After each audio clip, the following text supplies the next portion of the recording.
సరే కాంగ్రెస్ పార్టీ ఏమంటుందంటే మేము 6 గ్యారంటీలు అమలు చేస్తున్నాం కాబట్టి పూర్తి స్థాయిలో ఫస్ట్ విడత కావచ్చు, సెకండ్ విడత కావచ్చు, మాకు సర్పంచ్ అభ్యర్థులు గణనీయంగా గెలుస్తున్నాం కాబట్టి బీఆర్ఎస్ పార్టీ అవినీతి చేసింది కాబట్టి వాళ్ళకి ఏం చెప్పుకోను ప్రచారంలో కూడా తెలియని పరిస్థితిలో బీఆర్ఎస్ పార్టీ ఉందని చెప్పి ఇక్కడ సర్పంచ్ అభ్యర్థులు కానివ్వండి, స్థానిక ఎమ్మెల్యే కానీ అంటున్నారు.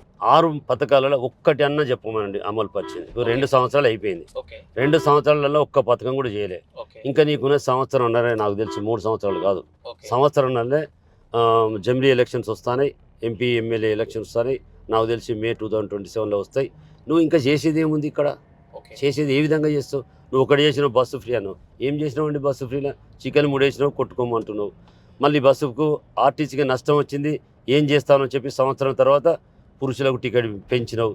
అంటే భార్యాభర్తలు ప్రయాణం చేస్తే భార్యకు ఫ్రీ, భర్తకు డబుల్ టికెట్ రేటు పెంచింది వాస్తవం కదా ఇది? ఇక నువ్వు ఏం చేసినావు నాకు చెప్పండి.